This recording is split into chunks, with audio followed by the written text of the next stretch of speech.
Students, आज हम लोग क्लास 9 की हिंदी का फिर से एक बार समझेंगे कि किस टाइप के पेपर आपके आएंगे।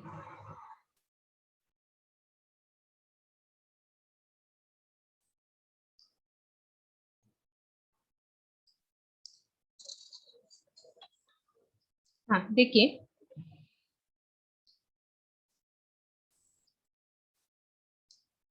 आपका स्टार्टिंग में ही आप आ जाइए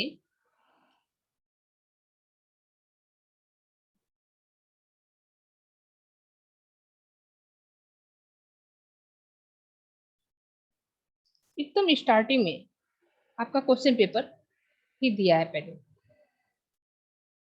पेज नंबर 13 पे दिया है, पेज नंबर 25 पे है, आपका पेज नंबर 35 पे है। तो यहाँ आपको दो आपका सेक्शन में क्वेश्चन रहेगा। टोटल आपका 80 नंबर का पेपर होगा। 80 में दो सेक्शन में डिवाइड रहेगा।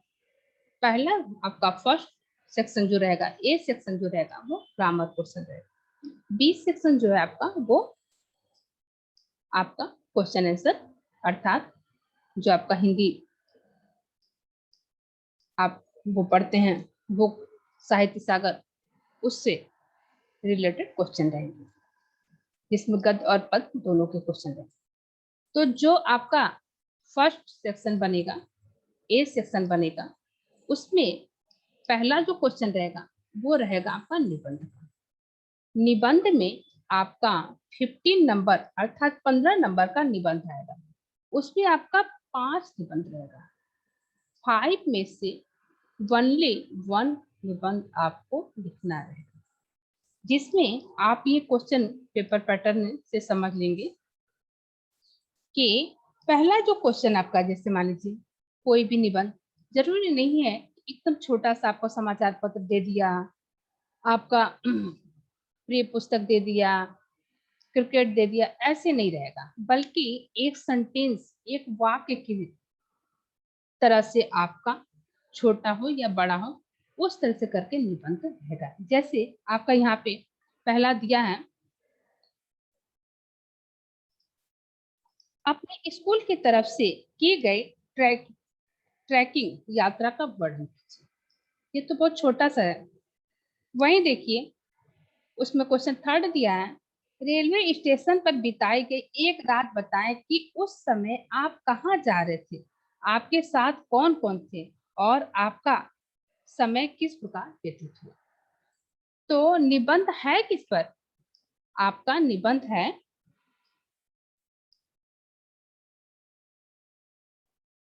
रेलवे स्टेशन पर बिताए गए समय है, रेल यात्रा, ठीक है, कि उस समय आप कहाँ जा रहे थे। तो आपको क्या करना है? रेल यात्रा करना है। आपके साथ कौन कौन थे? परिवार के सदस्य या जो भी आपके साथ हो, और आपका समय किस प्रकार व्यतीत हुआ रेलवे स्टेशन पर।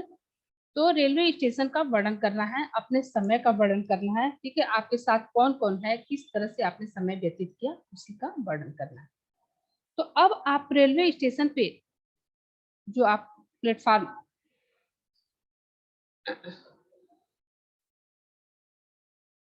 से संबंधित आपने जो कुछ भी वहां स्टेशन के पास वो करके देखा, जो दृश्य, वो सब कुछ आपको वर्णन करना है कि कैसे लोग आ जा रहे थे, कैसे कैसे गाड़ी से उतर रहे थे, कोई आ रहा था, कोई गाड़ी पकड़ने के लिए दौड़ रहा था, कुछ लोग आपस में कैसे आराम कर रहे हैं, क्या कर रहे हैं, सब कुछ ऐसे करके करना है। तो कहने के लिए हम सिर्फ ये भी लिख सकते हैं, रेल यात्रा शब्द लिख दिए। हमने ये भी लिख सकते हैं कि रेलवे स्टेशन पर बिताए गए समय। तो उसको हम एक क्या है, सेंटेंस की तरह से, चीज तो वही है ना।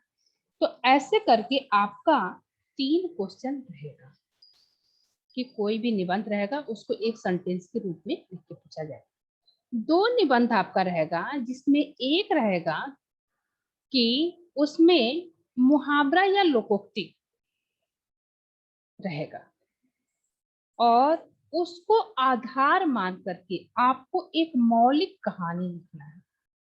आधार मानना अर्थात मेन उसको केंद्र बनाना, और उस पे मौलिक कहानी लिखना मतलब अपने मन में जो आपके विचार आ रहे हैं उस शब्द का अर्थ आपको मेन समझना है। जो मुहावरा या लोकोक्ति रहेगा उसका अर्थ आपको समझना है। जब जब आप उसका अर्थ समझ लेंगे ये क्या है, तो उसके आधार पे आप अपने मन से एक अच्छी कहानी लिख सकते हैं। और ये शब्द जो आपके रहेंगे वो 250 के लगभग के शब्द रहेंगे, अर्थात 250 से थोड़ा सा आप ऊपर भी लिख सकते हैं, कोई दिक्कत नहीं है। ठीक है, या मान लीजिए 1-2 शब्द अगर कम हो गए, बस आपका यह है कि एक पूर्ण निबंध चाहिए। तो इस तरह से आपका होगा। और एक निबंध आएगा जिसमें आपका एक चित्र बना रहे, उस चित्र को बहुत गौर से देखना रहेगा। देखने के बाद से आपको वहां से समझ में आएगा कि ये चित्र क्या कहना चाह रहा है, इस चित्र में क्या दिखाया गया है, इस चित्र को देखने से क्या क्या समझ में आ रहा है, उस चीज का वर्णन वहां आपको करना है। तो ये चीज आपका निबंध का टॉपिक है, रहेगा 5 करना 1। तो इसमें आपको पहले ही हम हिंट कर दे रहे हैं, अभी तो आप घर से एग्जाम देने जा रहे हैं तो उठा के आप खूब अच्छे से छाप लेंगे, हमको पता है। लेकिन एग्जाम जब आपको स्कूल से देना है या एक अच्छा एग्जाम देना है, आपको तैयारी करना है, उसके लिए आपको बता रहे हैं कि मौलिक कहानी वाला भी आपका बढ़िया है, लेकिन जब तक आप उसका सही अर्थ नहीं समझेंगे तो आप अच्छे से नहीं कर पाएंगे। तो ये ध्यान रखना है कि जो मुहावरा या लोकोक्ति है उसका सही अर्थ आपको मालूम होना चाहिए। जब सही अर्थ मालूम होगा तो आप आराम से फिर कर सकते हैं। और ये जो चित्र वाला है, चित्र वाला भी आपका निबंध बहुत अच्छा है, लेकिन इसमें भी आपको ध्यान देना है कि चित्र को खूब अच्छे से आपको देखना है कि उसमें ये नहीं है कि एक ही चीज हो सकता है, उसमें कई चीज भी आपको दिखाई दे रहा है, कई दृश्य उसमें दिखाई दे रहे हैं। तो उस सारे दृश्य को लेते हुए आपको निबंध लिखना है। और 3 निबंध आपका रहेगा जो आपके कोई बहुत कठिन नहीं रहेंगे, ये आप दिमाग में रखिएगा, इजी रहेगा। बस ये है कि निबंध लिखने की कला शैली आपको आनी चाहिए। ठीक है, तो ये आपका रहेगा 15 नंबर का। और उसके बाद सेकंड क्वेश्चन आपका रहेगा लेटर। लेटर में आपका 2 रहेगा, एक आपका औपचारिक, एक अनौपचारिक, एक फॉर्मल, एक इनफॉर्मल। तो आपको ये ध्यान देना है कि औपचारिक निबंध जो होता है उसमें बहुत कुछ ध्यान देना पड़ता है। औपचारिक निबंध आपको जब अच्छे से आएगा तभी करिएगा। किस अधिकारी के पास दे रहे हैं, उनके लिए कौन सा शब्द आपको प्रयोग करना है, क्योंकि मान लीजिए कि जरूरी नहीं है कि निबंध में आपका अधिकारी का पद लिख के ही आए, बस दे दिया है कि बिजली विभाग में, ठीक है, हमारी घर की लाइट या ट्रांसफार्मर खराब हो गया है, आप दीजिए। अब बिजली विभाग में आपको किसको देना है, अभी आप जानिए। आपके नगर क्षेत्र में पानी की व्यवस्था सही नहीं है, तो अब नगर क्षेत्र में पानी की व्यवस्था सही नहीं है तो वो लेटर किसको देना है ये आपको जानकारी होना चाहिए, तो आप उनके पास लिख रहे हैं। तो इस तरह से ये छोटी छोटी चीजें जो हैं आपको बहुत गौर करना है कि किसके पास लिखना है और उनके लिए कौन से शब्द प्रयोग करने हैं। तो वैसे आप अगर औपचारिक निबंध की तैयारी करेंगे तो बहुत अच्छी चीज है, लेकिन आपको साथ में बता दे रहे हैं फर्स्ट टर्म का एग्जाम देने आप जा रहे हैं कि अगर आपको औपचारिक निबंध में थोड़ा सा भी दिक्कत लगे कि आप अच्छे से नहीं लिख पाओगे, तो वहां आप अनौपचारिक निबंध उठा के लिख देना, क्योंकि अनौपचारिक निबंध में ये है कि आपका वो व्यक्तिगत निबंध पत्र होता है। व्यक्तिगत मतलब ये होता है कि घरेलू पत्र होता है। घरेलू का मतलब हो गया कि आप उस व्यक्ति से संबंधित हैं, उसको जानते हैं, उसमें उनकी हाल चाल से लेके उसमें हर एक शब्द चल सकते हैं।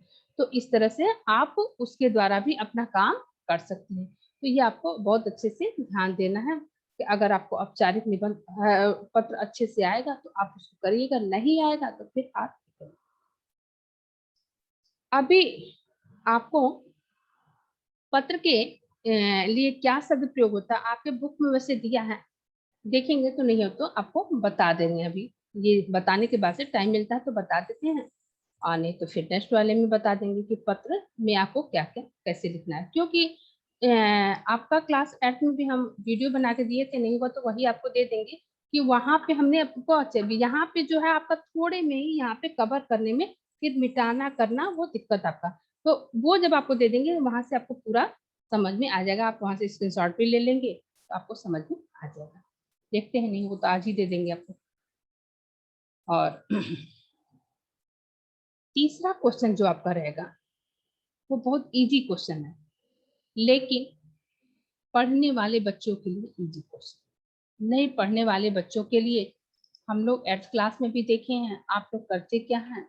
तो जब आपका आता है ये चीज कि आप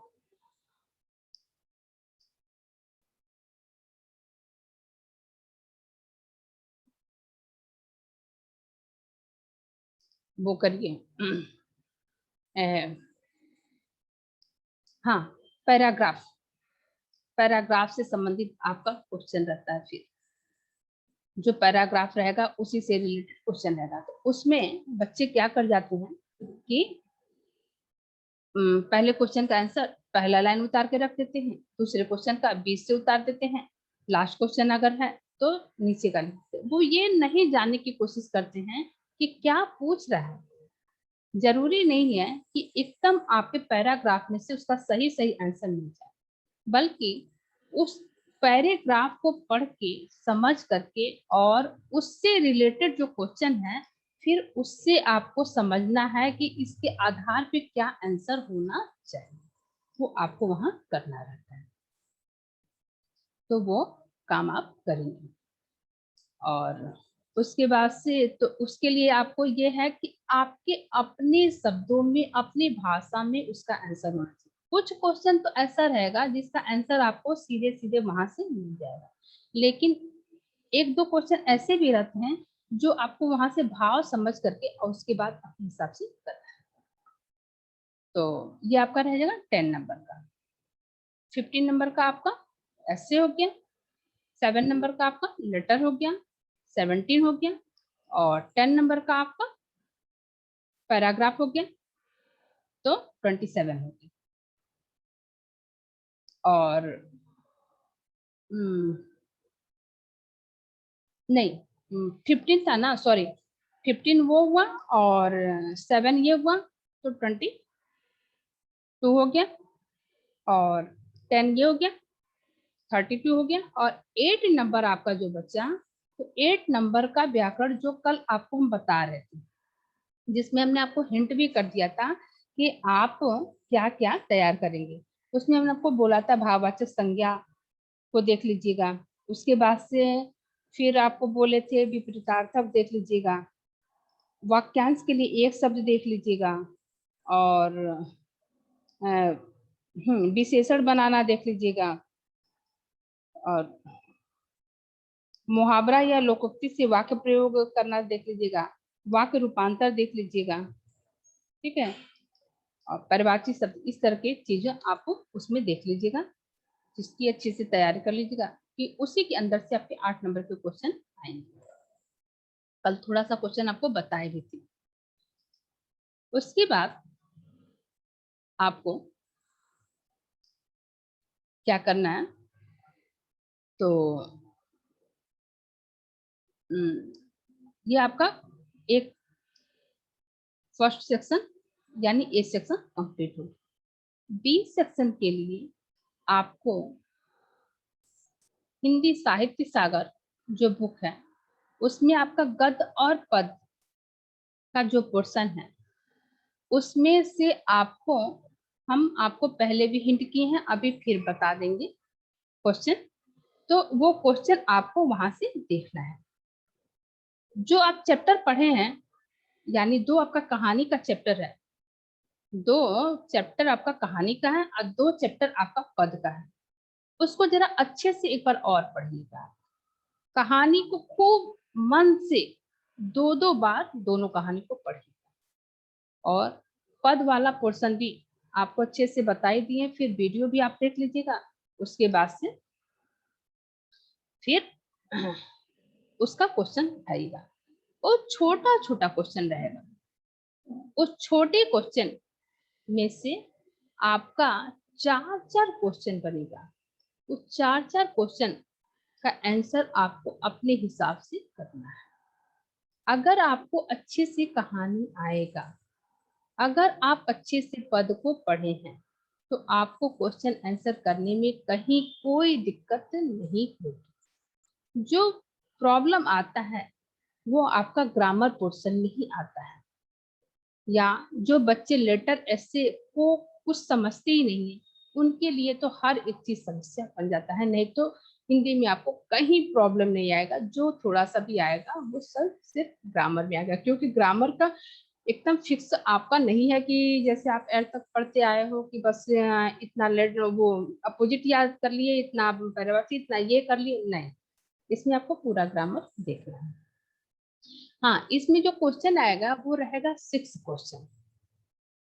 3 क्वेश्चन आपका रहेगा जो गद्य के पोर्शन से रहेगा, 3 क्वेश्चन आपका रहेगा जो पद के पोर्शन से रहेगा। कुल मिला के आपका 20 सेक्शन जो है वो 6 क्वेश्चन रहेगा। करना आपको कितना है, तो 4 क्वेश्चन करना है। 10 नंबर के क्वेश्चन रहेंगे।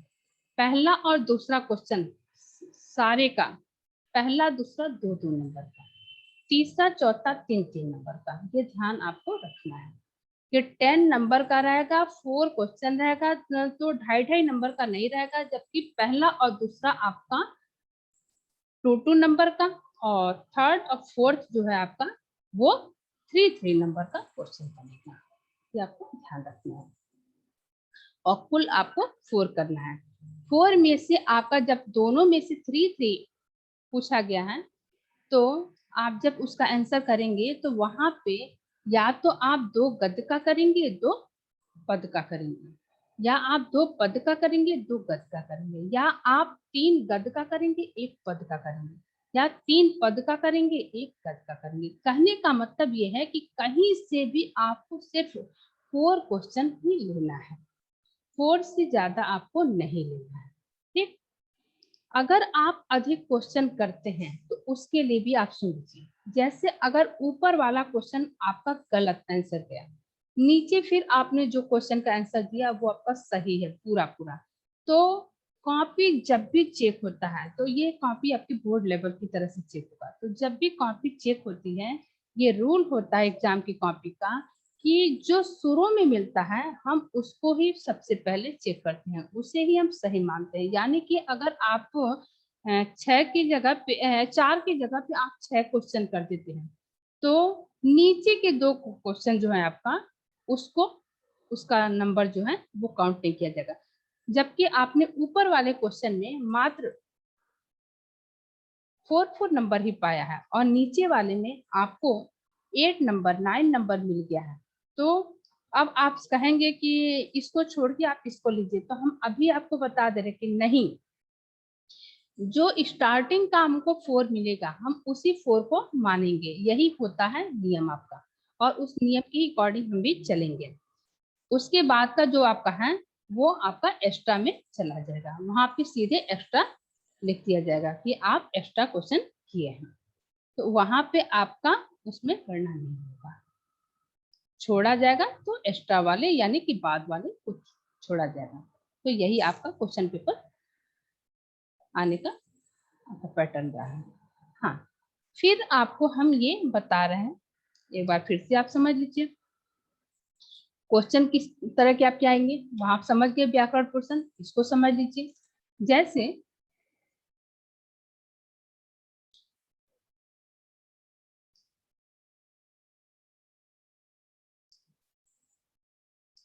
आपका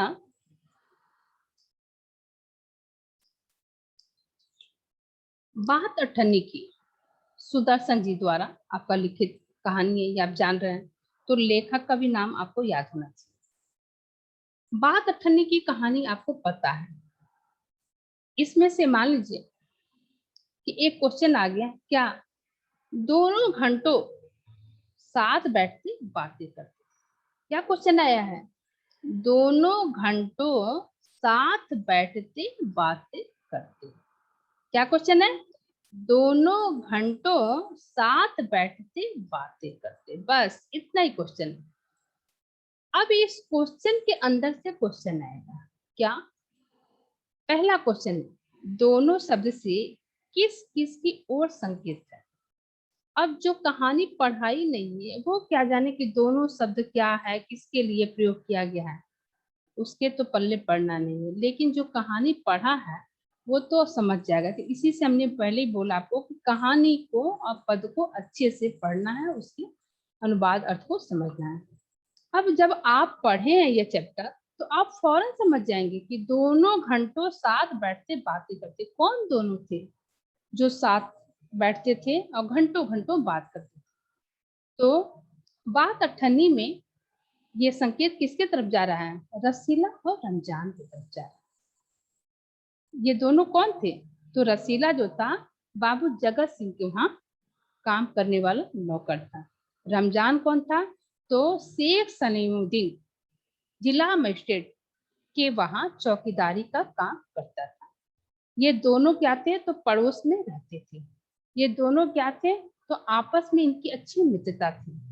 अपने अपने घर का काम करने के बाद से जब समय मिलता था तो वहीं सामने के मैदान में ये दोनों क्या है, पेड़ के नीचे बैठ करके अपना आराम से बातें करते, अपनी मित्रता को निभाते थे। ठीक है, एक दूसरे के साथ काफी काफी समय व्यतीत करते थे। तो दोनों शब्द किसके तरफ संकेत किया है, अब तो समझ में आ गया। तो दोनों घंटों साथ बैठते बातें करते, बस इतना छोटा सा क्वेश्चन है। जो पढ़ा है उसी के लिए ये क्वेश्चन बना है, जो नहीं पढ़ा है उसके लिए तो कुछ भी दे दिएगा बेकार है। तो दोनों शब्द से किस किस की ओर संकेत है आपको भी बता दिए। अब आप उस हिसाब से अपने मन से आप उसको बना के देख सकते हैं कि दोनों शब्द रसीला व रमजान की ओर संकेत करता है। रसीला कौन था उसके बारे में बता देंगे, रमजान कौन था उसके बारे में बता देंगे, आपका क्वेश्चन कंप्लीट हो जाएगा। और फिर है, वे दोनों किस किस के वहां काम करती थी। अभी आपको जो बोले हैं तो बता देंगे, हमने अभी आपको बताया है, उस हिसाब से कर देंगे। फिर है, वे दोनों जिन लोगों के यहाँ काम करते थे दोनों में कौन सी बात समान थी। जिनके वहां काम करते थे उनमें कौन समानता था। ठीक है, वे दोनों जिन लोगों के यहाँ काम करते थे दोनों में कौन सी बात समान थी। अर्थात अब संकेत किसकी ओर है? तो अब संकेत है इंजीनियर बाबू जगत सिंह की ओर और जिला मजिस्ट्रेट शेख सलीमुद्दीन की ओर। तो वे दोनों में क्या समानता थी? तो दोनों क्या थे? समाज में प्रतिष्ठित व्यक्ति माने जाते थे, सफेद पोशाक धारी थे। सफेद पोशाक धारी का मतलब यह है कि सम्मानित प्रतिष्ठित व्यक्ति। और उसके पीछे ये क्या करते थे? तो बहुत बड़े घूसखोर थे, बिना घूस के बिना पैसे लिए वो किसी का एक काम भी नहीं करते। स्वयं तो इतने बड़े घूसखोर थे और एक मात्र अठन्नी के लिए उन्होंने इस पूरी कहानी में बात अठन्नी की कि चैप्टर का नाम ही है, उन्होंने कितना बड़ा करिश्मा दिखाया। कौन? दोनों ने। आपका बाबू जगत सिंह जो है उन्होंने तो अपनी निष्ठा दिखाया ही कि खुद मारे, उसके बाद से पुलिस को अठन्नी की चोरी के लिए वो उन्होंने 5 रुपया एक पुलिस वाले को देकर के थाने में देकर के कहा कि इससे मनवा लेना, लातों का भूत बातों से नहीं मानता है। तो किसी भी तरह से इससे इसके गुनाह को कबूल करा, जो कि अपने गुनाह को वो उनके सामने ही कबूल कर लिया था, एक्सेप्ट कर लिया था। उसके बाद भी फिर वो एक सबूत के तौर पे करवाना चाह रहे थे ताकि क्या था, उनको कानूनी कार्रवाई करें। और फिर वही कानूनी कार्रवाई कहाँ हुआ? तो उसी जिला मजिस्ट्रेट के पास गया जो पड़ोस में रहते थे, और उन्होंने भी जो 1000 से नीचे तो घूस लेते ही नहीं थे। और स्वयं जिस समय उन्होंने ये फैसला सुनाया उस समय भी देखिए इस कहानी में प्रकाश डाला गया है कि वो सब उसी रुमाल से मुंह पोंछते हैं जिसमें एक दिन पहले उन्होंने 1000 रुपया बांध के किसी ने दिया था। तो खुद इतने भ्रष्ट थे और उसके बाद से इस तरह के काम करते थे। तो यहाँ से दोनों की समानता को समझ में आ गया। उसके बाद क्वेश्चन है कि किस घटना से स्पष्ट होता है कि दोनों में बहुत मैत्री थी। अब किसकी मित्रता की बात हो रही है? दोनों घंटों साथ बैठते बातें करते, उनकी मित्रता की बात हो रही है। किस घटना से स्पष्ट होता है कि दोनों में बहुत मैत्री, मैत्री मतलब मित्रता। तो कौन सा घटना था? जब रसीला के घर से पत्र आया था और उससे पता चला कि उसके बच्चे बीमार हैं, तो उसने अपने मालिक से क्या किया? पेशगी मांगा। पेशगी मतलब एडवांस रकम, पहले से दिया हुआ रकम। लेकिन वो पेशगी देने से इनकार कर दिया। वो कभी भी उसकी तनख्वाह बढ़ाने के भी फेवर में नहीं थे। उस समय वो उदास था कि हम क्या करें ऐसी परिस्थिति में। उसी पेड़ के नीचे बैठ करके वो उदास मन से सोच रहा था। तब तक रमजान उसके पास जाता है, उसकी उदासी का कारण पूछता है, वो नहीं बताता है तो फिर उसे सौगंध देता है कि अगर कोई बात नहीं तो बताओ। फिर तो आपको ये सब नहीं लिखना है, आपको वो कहानी हम याद दिला रहे हैं। फिर वो क्या करता है? अपनी सारी बात बता देता है। तो यहाँ शब्द है किस घटना से स्पष्ट होता है कि दोनों में बहुत मैत्री थी। तो वहां आपको लिखना है कि जब एक बार रसीला के घर से पत्र आया और उस पत्र के द्वारा यह पता चला कि उसके बच्चे बीमार हैं और उसने अपने मालिक से पेशगी मांगा, लेकिन मालिक ने पेशगी देने से इनकार कर दिया, साफ इनकार कर दिया। तो उस समय वही गरीब रमजान, जिसके वहां काम करता था वर्षों से, उस मालिक का दिल नहीं पसीजा, उसने उसकी कोई सहायता नहीं किया। लेकिन वो गरीब जो कि चौकीदारी का काम करता था, अपने उसी चौकीदारी के काम के द्वारा जो पैसा मिलता था उसमें से दो दो पैसा बचा के जो रखा था, तो उसमें से क्या किया? कुछ पैसे दे करके रमजान की मदद किया, अपने मैत्री धर्म का पालन किया। वहां से उसने मित्रता की गांठ को और मजबूत किया। तो वो घटना बताता है कि वो गरीब तो है लेकिन क्या है? दिल वाला है। वो दोस्ती निभाना जानता है। तो मदद किया जिसकी वजह से उसके बच्चे बच पाए थे। तो किस घटना से स्पष्ट होता है कि दोनों बहुत मित्रता थी। तो इस तरह से मदद करके क्या उसने मैत्री धर्म का पालन किया। इस घटना से पता चलता है कि दोनों में अत्यधिक मित्रता थी। क्यों? क्योंकि मालिक जो था, जिसके वहां वो वर्षों से काम कर रहा था, उसने साफ ऐसे कंडीशन में भी, ऐसी परिस्थिति में भी उसे मना कर दिया। लेकिन इसने क्या किया? तो दो पैसा बचा के रखने वाला अपनी मित्रता का किस प्रकार से मित्रता धर्म का पालन करता है। तो इस घटना से पता चल रहा है कि दोनों में अत्यधिक मित्रता थी। इसी तरह से मान लीजिए एक क्वेश्चन और आपको एग्जाम्पल में दे रहे हैं। कोई बात नहीं तो खाओ सौगंध। कितना छोटा क्वेश्चन है। कोई बात नहीं तो खाओ सौगंध, बस इतना ही बड़ा क्वेश्चन है।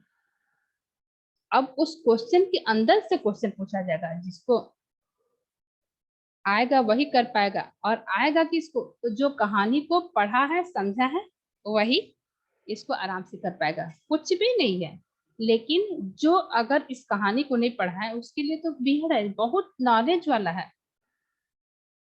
आपके देखने में यह बहुत अच्छा है, लेकिन उसने तो कहानी पढ़ा ही नहीं है, तो वो क्या समझता है कि कोई बात नहीं तो खाओ सगन।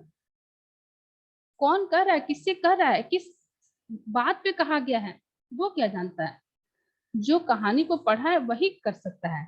तो अब इसमें पहला क्वेश्चन है, उपर्युक्त कथन किसने किससे कहा? किसने किससे कहा?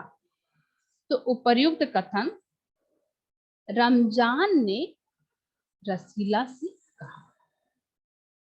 किसने किससे कहा, तो उपर्युक्त कथन कोई बात नहीं तो खाओ सगन, यह कथन रमजान ने रसीला से कहा। और कब कहा, तो जब रसीला के घर से पत्र आया था और उसके वजह से वो उदास बैठा था। रमजान उससे पूछता है कि क्या बात है, तो वो साफ इनकार करता है कोई बात नहीं। इस पर वो साथ रहने की वजह से उसके मन की बात को भी समझने वाला होता है, तो उस पे वो कहता है कोई बात नहीं तो खाओ सगन। ठीक है, ऐसा उसने इसलिए कहा कि इतना पे तो फिर वो अपनी बात को रखिएगा, बताएगा। सेकंड क्वेश्चन आपका है, वक्ता ने यह वाक्य कब कहा। अभी आपको यहाँ बताएं कि जब उसके घर से पत्र आया था तब कहा, तो बस ऊपर में केवल आप यही लिखेंगे कि रमजान और रसीला। ठीक है, कथन। थर्ड क्वेश्चन है, श्रोता ने उसे अपनी कौन सी समस्या बताई। सुनने वाला कौन हो गया, रसीला हो गया। तो अपनी क्या समस्या बताई, घर से खत आने की समस्या बताई और अपने मालिक से पेशगी मांगने की बात बताई, उसका कोई हल नहीं निकल पाने की बात बताई। तो उस पे फिर अगला क्वेश्चन बनता है, क्या वक्ता ने उस समस्या का क्या हल सुनाया। तो वक्ता ने उस समस्या का क्या हल सुनाया, तो सुझाया, तो हल यही सुझाया था कि अपने मालिक से पेशगी मांग लो।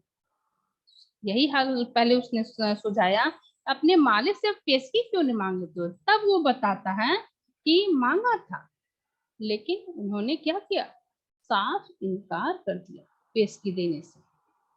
ठीक है, उसके बाद उसने क्या किया था, उसकी मदद किया था। तो ऐसे ही करके आपके छोटे छोटे क्वेश्चन होंगे। आइए फिर हम लोग का के चैप्टर में आ जाते हैं। फिर का के चैप्टर में मान लीजिए जैसे क्वेश्चन आपका है, असत्य के आवरण में सत्य बहुत समय तक छिपा न रह सका। बस छोटा सा क्वेश्चन हो गया, असत्य के आवरण में सत्य बहुत समय तक छिपा न रह सका। बस उसके अंदर से क्वेश्चन क्या बन रहा है, कौन सी बात असत्य थी। अब कहानी क्या कह रहा है, जो पढ़ा है वो समझ जाएगा कौन सी बात असत्य थी। तो जो बुद्धिमान गुरुजन ने श्यामू को बताया था कि उसकी काकी कहीं और नहीं बल्कि मामा के घर जा रही है, जो उस बच्चे के दिमाग में बैठा हुआ था, जो बच्चा जान रहा था कि काकी मामा के घर गई है, जिसकी वजह से वो उदास था, वो असत्य बात था। काकी कहाँ गई थी, काकी की मृत्यु हो गई थी, काकी भगवान के घर चली गई थी। ठीक है, काकी का स्वर्गवास हो गया था, लेकिन ये बात वो नहीं जानता था। और जब जाना भी कि काकी भगवान के वहां चली गई है, राम के वहां चली गई, आसमान में चली गई है, तो वो मृत्यु का अर्थ ही नहीं समझता था कि मृत्यु का मतलब क्या होता है। तो यहाँ पे केवल इतना ही आपको लिखना है कि कौन सी बात असत्य थी। तो बुद्धिमान गुरुजनों के द्वारा उसको सांत्वना देना, समझाना, बताया जाना कि काकी कहीं और नहीं बल्कि मामा घर जान रही है, यह बात बिल्कुल असत्य। सेकंड क्वेश्चन है, सत्य का पता किसे तथा कैसे चला। तो सत्य का पता किसे चला, श्यामू को चला। कैसे चला, तो अपने समवयस्क उम्र के बच्चों के साथ खेल के मैदान में खेलते रहने के दौरान उसकी उदासी को बच्चे देखते हैं, समझते हैं और उसको फिर बताते हैं कि काकी कहीं और नहीं, काकी तो भगवान के घर चली गई है, काकी फिर नहीं आ सकती है। इस तरह से वो बच्चे के द्वारा सुन लेता है। अब वो बच्चे ये नहीं बताए काकी फिर, बस केवल वो इतना बता दिए काकी तो भगवान के घर चली गई, काकी तो आसमान में चली गई है। तो उसको अपने समवयस्क उम्र के बच्चों के साथ खेल के दौरान पता चलता है। फिर है, श्यामू के व्यवहार में क्या परिवर्तन आ गया था। क्या परिवर्तन आया था, श्यामू के व्यवहार में काकी के जाने से यही परिवर्तन आ गया था कि श्यामू बिल्कुल उदास हो गया था। उसका किसी काम में मन नहीं लगता था, वो हर समय खोया खोया सा रहता था, चुपचाप बिल्कुल उदास बैठा रहता था, किसी से बातें भी नहीं करता था। इस तरह से उसके व्यवहार में परिवर्तन, जो कि इतना चंचल लड़का था लेकिन एकदम उदास हो गया था। और फिर लास्ट क्वेश्चन इसका है, एक दिन क्या देखकर न जाने क्या सोचकर उसका हृदय खिल उठा। अब कहानी से आपको पता चल गया होगा कि कहाँ का आंसर है। तो क्या देखा था, एक दिन खेल के मैदान में था, जो घर के सामने मैदान था उसी में वो पड़ा था। उसने क्या देखा, एक पतंग को आसमान में उड़ते देखा। उसे देख करके उसके दिमाग में एक तरकीब आई। उसे आया कि जब ये पतंग ऊपर जा सकता है, आसमान में जा सकता है, तो काकी आसमान में ही तो गई है, काकी भगवान के घर तो गई है, काकी राम के घर तो गई है, आराम से वहां से उसको बुलाया जा सकता है। कैसे, उसे पतंग के सहारे, उसके नाम का एक पतंग उड़ा करके उसको बुलाया जा सकता है। फिर उसने, आप कहानी में देखेंगे कि कैसे कैसे उसने क्या किया है। तो यहाँ वो चीज नहीं देखना है, बस केवल यही है कि उस पतंग को देख करके उसे, उसका हृदय खिल उठा कि हम भी क्या करेंगे, काकी के नाम का पतंग उड़ा करके काकी को नीचे यहाँ से इसके द्वारा हम उतार सकते हैं, बुला सकते हैं अपने पास। ये सोच के उसका हृदय खिल उठा। फिर मान लीजिए क्वेश्चन, मतलब यह कि बात लाख रुपए की सुझाई गई है, परंतु कठिनता यह था कि मोटी रस्सी कैसे मंगाई जाए। मतलब यह था कि बात लाख रुपए की सुझाई गई है, परंतु कठिनता यह था कि मोटी रस्सी कैसे मंगाई जाए। ये कहाँ का कथन है, कौन कहा है, तो किसने किसे क्या सुझाव दिया था। लाख रुपए की बात थी, कठिनता था कि मोटी रस्सी कहाँ से है, तो ये बात किसके बीच में हुआ था, भोला और श्यामू के बीच में हुआ था। भोला ने तरकीब दिया था श्यामू कि नहीं, इस पतली डोर के सहारे तो काकी उतरेंगी तो डोर टूट जाएगा, काकी नीचे गिर जाएंगी। इससे बढ़िया रहेगा कि इस पतंग में मोटी रस्सी बांध दिया जाए, तो काकी नीचे नहीं गिरेंगी, आराम से नीचे उतर आएंगे। दोनों की बुद्धि जितनी थी, उस बुद्धि के हिसाब से उन्होंने अपना अपना दिमाग लगाया। और श्यामू को समझ में आया कि भोला बिल्कुल सही कह रहा है, इस पतली डोर के सहारे तो काकी उतरेंगे तो गिर सकती है। लेकिन यहाँ क्या था, बात तो लाख रुपए की उसको समझ में आया था, बच्चों की बुद्धि जितनी थी उस हिसाब से। लेकिन कठिनता यह था कि वो मोटी रस्सी मंगाने के लिए पैसा कहाँ से आए, कैसे मंगाया जाए। क्वेश्चन है, किसने किसे क्या सुझाव दिया था। तो भोला ने, सुखिया दासी का बेटा भोला ने, आप लिखेंगे सुखिया दासी का बेटा भोला ने श्यामू को क्या, रस्सी मंगाने का सुझाव दिया था। नेक्स्ट क्वेश्चन है, कठिनता शब्द का प्रयोग किस संदर्भ में किया गया है। कठिनता शब्द का प्रयोग धन के संबंध में किया गया है, पैसे के संबंध में किया गया है, अर्थ के संबंध में किया गया है। ये सारे हम परिवाची शब्द ही बोल रहे हैं कि उस पतंग और डोर को मंगाने के लिए उसने तो चवन्नी का आविष्कार कैसे किया था। अब समस्या आ गया है मोटी रस्सी मंगाने के लिए। मोटी रस्सी मंगाने के लिए उसने क्या किया था, 1 रुपया चुराया था। अब उस पैसे का इंतजाम करने के लिए उसके लिए बहुत कठिन बात हो गई थी कि जो लोग उसकी काकी को बिना दया माया के उठा के ले जाके जला देते, वो तो उसे पैसा देते ही नहीं। तो फिर ये पैसा आता कहाँ से, वो रस्सी मंगाता कहाँ से, वो कैसे करता। उसने अपने पिता से जब पतंग के लिए बोला था तो उन्होंने ध्यान नहीं दिया था। तो क्या आज वो रस्सी मांगने जाएगा तो पिता देंगे, पिता उसकी बात को सुनेंगे। तो इसलिए उसने क्या किया, फिर वही कदम उठाया वहां से। तो इसलिए उस समय उसके पास क्या था, बहुत बड़ी कठिनता थी कि मोटी रस्सी की व्यवस्था हम कहाँ से करें।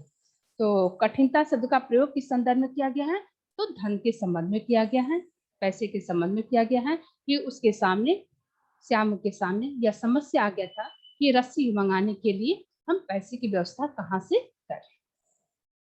थर्ड क्वेश्चन है, उस कठिनाई का हल किसने तथा कैसे निकाला।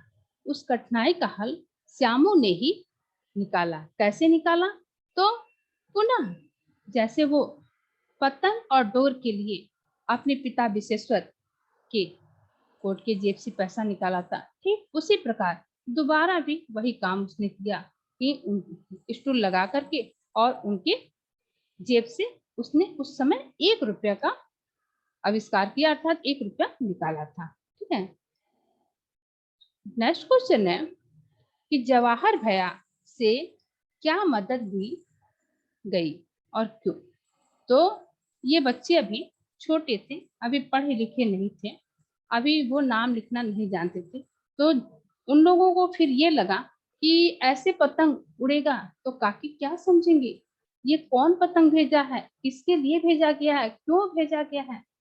तो इसलिए अगर काकी का नाम उस पर रहेगा तो काकी पतंग को देखते ही समझ जाएगी कि ये पतंग तो मेरे पास आया है, श्यामू ने भेजा है, मेरे को अपने पास बुलाना चाहता है, मुझे अपने पास बुलाना चाहता है। तो इस तरह से काकी आराम से उस रस्सी को पकड़ के और नीचे उतर आएंगे। तो इसलिए जवाहर भैया से मदद लेना था, क्या करने के लिए, उस पतंग पे काकी लिखवाना था। तो इसलिए क्या किया गया था, जवाहर भैया भी इस बात को न जाने, तो एक कागज पे काकी बड़े अक्षरों में लिखवा करके, उस बच्चे अपना दिमाग लगा दिए कि एक कागज पे बड़े अक्षरों में काकी लिखवा करके और उस पतंग के ऊपर चिपका दिया था, जिससे आराम से उनके हिसाब से काम बनता हुआ पूरा दिखाई दे रहा था, आराम से काकी समझ सकती हैं।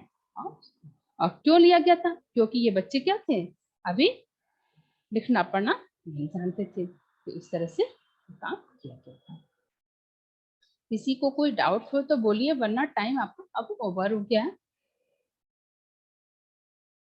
फिर नेक्स्ट क्लास में देख लेंगे क्या बताना है, या अगर कुछ होगा तो आप लोग बताइएगा। फिर आरुषि, किसी को कोई डाउट नहीं है तो ठीक है, फिर आपका नेक्स्ट क्लास अब शुरू होगा तो उस समय अपना देखिएगा। ठीक है, फिर आज का क्लास यही ओवर करते हैं। ध्रुव।